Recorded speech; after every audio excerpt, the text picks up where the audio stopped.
व्यास जी ने कहा, एक बार नैमिषारण्य तीर्थ में 80,000 मुनि एकत्र होकर पुराणों के ज्ञाता श्री सूत जी से पूछने लगे, हे महामुने, आपने हमें अनेक पुराणों की कथाएं सुनाई हैं, अब कृपा करके हमें ऐसा व्रत और कथा बताएं जिसके करने से संतान की प्राप्ति हो तथा मनुष्यों को रोग, शोक, अग्नि, सर्व दुख आदि का भय दूर हो, क्योंकि कलियुग में सभी जीवों की आयु बहुत कम है। फिर इस पर उन्हें रोग चिंता के कष्ट लगे रहेंगे तो फिर वह श्रीहरि के चरणों में अपना ध्यान कैसे लगा सकेंगे। श्री सूत जी बोले, हे मुनियों, आपने लोक कल्याण के लिए बहुत ही उत्तम बात पूछी है। एक बार युधिष्ठिर ने भगवान श्री कृष्ण से लोक कल्याण के लिए यही प्रश्न किया था। भगवान श्री कृष्ण और युधिष्ठिर का संवाद तुम्हारे सामने कहता हूं, ध्यान देकर सुनो। एक समय पांडवों की सभा में श्री कृष्ण जी बैठे हुए थे। तब युधिष्ठिर ने भगवान श्री कृष्ण से प्रश्न किया, हे प्रभु नंद गोविंद, आपने मेरे लिए अनेकों कथाएं सुनाई हैं, आज आप कृपा करके ऐसा व्रत या कथा सुनाएं जिसके करने से मनुष्य को रोग चिंता का भय समाप्त हो और उसको पुत्र की प्राप्ति हो। हे प्रभु, बिना पुत्र के जीवन व्यर्थ है, पुत्र के बिना मनुष्य नरकागामी होता है, पुत्र के बिना मनुष्य पितृ ऋण से छुटकारा नहीं पा सकता और न ही उसका पुण्यग नामक नरक से उद्धार हो सकता है। अतः पुत्रदायक व्रत बतलाएं। श्री कृष्ण भगवान बोले, हे राजन, मैं एक प्राचीन इतिहास सुनाता हूँ, आप उसे ध्यानपूर्वक सुनो। कुंडलपुर नामक एक नगर था, उसमें नंदा नामक एक मन रहता था। भगवान की कृपा से उसके पास सब कुछ था, फिर भी वह दुखी था।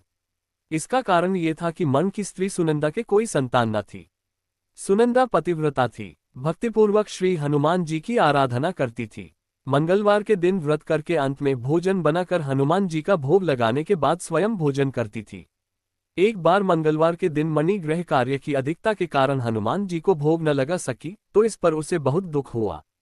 उसने कुछ भी नहीं खाया और अपने मन में प्रण किया कि अब तो अगले मंगलवार को ही हनुमान जी का भोग लगाकर अन्न जल ग्रहण करूंगी। मणि सुनंदा प्रतिदिन भोजन बनाती, श्रद्धापूर्वक पति को खिलाती, परंतु स्वयं भोजन नहीं करती और मन ही मन श्री हनुमान जी की आराधना करती थी। इसी प्रकार 6 दिन गुजर गए और मणि सुनंदा अपने निश्चय के अनुसार भूखी प्यासी निराहार रही। अगले मंगलवार को मणि सुनंदा प्रातःकाल ही बेहोश होकर गिर पड़ी। मणि सुनंदा की इस असीम भक्ति के प्रभाव से श्री हनुमान जी बहुत प्रसन्न हुए और प्रकट होकर बोले, सुनंदा, मैं तेरी भक्ति से बहुत प्रसन्न हूँ, तू उठ और वर मांग। सुनंदा अपने आराध्य देव श्री हनुमान जी को देखकर आनंद की अधिकता से वल हो श्री हनुमान जी के चरणों में गिरकर बोली, हे प्रभु, मेरी कोई संतान नहीं है, कृपा करके मुझे संतान प्राप्ति का आशीर्वाद दें, आपकी अति कृपा होगी। श्री महावीर जी बोले, तेरी इच्छा पूर्ण होगी, तेरे एक कन्या पैदा होगी, उसके अष्टांग प्रतिदिन सोना दिया करेंगे। इस प्रकार कहकर श्री महावीर जी अंतर्ध्यान हो गए। मणि सुनंदा बहुत हर्षित हुई और सभी समाचार अपने पति से कहा। मन देव कन्या का वरदान सुनकर कुछ दुखी हुए, परंतु सोना मिलने की बात सुनी तो बहुत प्रसन्न हुए। विचार किया कि ऐसी कन्या के साथ मेरी निर्धनता भी समाप्त हो जाएगी। श्री हनुमान जी की कृपा से वह मणि गर्भवती हुई और 10वें महीने में उसे बहुत ही सुंदर पुत्री प्राप्त हुई। ये बच्ची अपने पिता के घर में ठीक उसी तरह से बढ़ने लगी जिस प्रकार शुक्ल पक्ष का चंद्रमा बढ़ता है।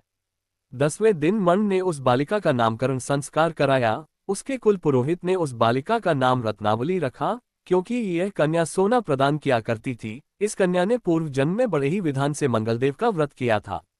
रत्नावली का अष्टांग बहुत सा सोना देता था। उस सोने से नंदा मन बहुत ही धनवान हो गया।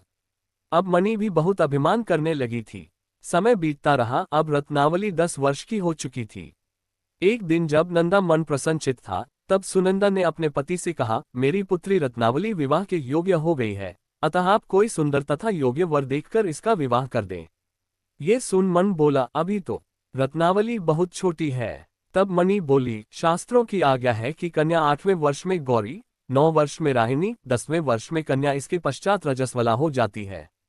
गौरी के दान से पाताल लोक की प्राप्ति होती है, राहिनी के दान से बैकुंठ लोक की प्राप्ति होती है, कन्या के दान से इंद्रलोक में सुखों की प्राप्ति होती है। अगर हे पतिदेव, रजस्वला का दान किया जाता है तो घोर नरक की प्राप्ति होती है। इस पर मन बोला, अभी तो रत्नावली मात्र 10 ही वर्ष की है और मैंने तो 16-16 साल की कन्याओं के विवाह कराए हैं, अभी जल्दी क्या है। तब मणि सुनंदा बोली, आपको तो लोभ अधिक हो गया लगता है। शास्त्रों में कहा गया है कि माता पिता और बड़ा भाई रजस्वला कन्या को देखते हैं तो वह अवश्य ही नरकागामी होते हैं। तब मन बोला, अच्छी बात है, कल मैं अवश्य ही योग्य वर की तलाश में अपना दूत भेजूंगा। दूसरे दिन मन ने अपने दूत को बुलाया और आज्ञा दी कि जैसी सुंदर मेरी कन्या है वैसा ही सुंदर वर उसके लिए तलाश करो। दूत अपने स्वामी की आज्ञा पाकर निकल पड़ा। पंपई नगर में उसने एक सुंदर लड़के को देखा। यह बालक एक मन परिवार का बहुत गुणवान पुत्र था, इसका नाम सोमेश्वर था। दूत ने इस सुंदर व गुणवान मन पुत्र के बारे में अपने स्वामी को पूर्ण विवरण दिया।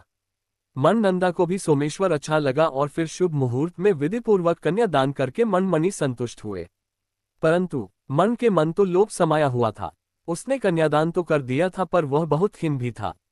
उसने विचार किया कि रत्नावली तो अब चली जाएगी और मुझे इससे जो सोना मिलता था वह अब मिलेगा नहीं। मेरे पास जो धन था कुछ तो इसके विवाह में खर्च हो गया और जो शेष बचा है वह भी कुछ दिनों पश्चात समाप्त हो जाएगा। मैंने तो इसका विवाह करके बहुत बड़ी भूल कर दी है। अब कोई ऐसा उपाय हो कि रत्नावली मेरे घर में ही बनी रहे, अपनी ससुराल ना जावे। लोभ रूपी राक्षस मन के मस्तिष्क पर छाता जा रहा था। रात भर अपनी या पर बेचैनी से करवटें बदलते बदलते उसने एक बहुत ही क्रूर निर्णय लिया।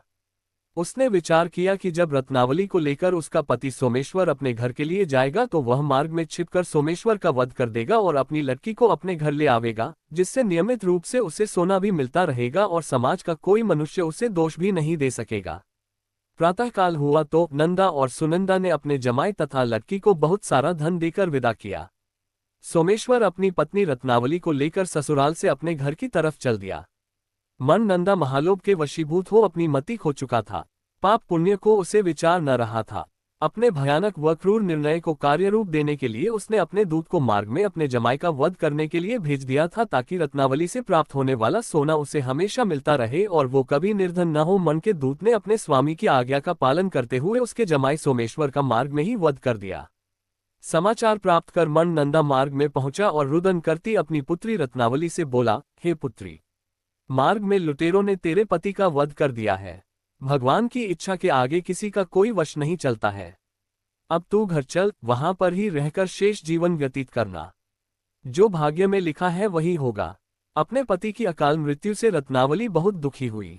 करुण क्रंदन व रुदन करते हुए अपने पिता से बोली, हे पिताजी, इस संसार में जिस स्त्री का पति नहीं है उसका जीना व्यर्थ है। मैं अपने पति के साथ ही अपने शरीर को जला दूंगी और सती होकर अपने इस जन्म को, माता पिता के नाम को तथा सास ससुर के यश को सार्थक करूंगी। मन नंदा अपनी पुत्री रत्नावली के वचनों को सुनकर बहुत दुखी हुआ। विचार करने लगा, मैंने व्यर्थ ही जमाई वध का पाप अपने सिर लिया। रत्नावली तो उसके पीछे अपने प्राण तक देने को तैयार है। मेरा तो दोनों तरफ से मरण हो गया। धन तो अब मिलेगा नहीं, जमाई वध के पाप के फलस्वरूप यम यातना भी भुगतनी पड़ेगी। ये सोचकर वह बहुत खिन्न हुआ। सोमेश्वर की चिता बनाई गई। रत्नावली सती होने की इच्छा से अपने पति का सिर अपनी गोद में रखकर चिता में बैठ गई। जैसे ही सोमेश्वर की चिता को अग्नि लगाई गई वैसे ही प्रसन्न हो मंगलदेव वहां प्रकट हुए और बोले, हे रत्नावली, मैं तेरी पति भक्ति से बहुत प्रसन्न हूं, तू वर मांग। रत्नावली ने अपने पति का जीवनदान मांगा। तब मंगल देव बोले, रत्नावली, तेरा पति अजर अमर है, यह महाविद्वान भी होगा और इसके अतिरिक्त तेरी जो इच्छा हो वर मांग। तब रत्नावली बोली, हे ग्रहों के स्वामी, यदि आप मुझ पर प्रसन्न हैं तो मुझे यह वरदान दीजिए कि जो भी मनुष्य मंगलवार के दिन प्रातःकाल लाल पुष्प लाल चंदन से पूजा करके आपका स्मरण करे उसको रोग व्याधि न हो, स्वजनों का कभी वियोग न हो, सर्प अग्नि तथा शत्रुओं का भय न रहे। जो स्त्री मंगलवार का व्रत करे वह कभी विधवा न हो। मंगलदेव तथास्तु कहकर अंतर्ध्यान हो गए। सोमेश्वर मंगलदेव की कृपा से जीवित हो उठा। रत्नावली अपने पति को पुनः प्राप्त कर बहुत प्रसन्न हुई और मंगलदेव का व्रत प्रत्येक मंगलवार को करके वृतराज और मंगलदेव की कृपा से इस लोक में सुख ऐश्वर्य को भोगते हुए अंत में अपने पति के साथ स्वर्ग लोक को गई।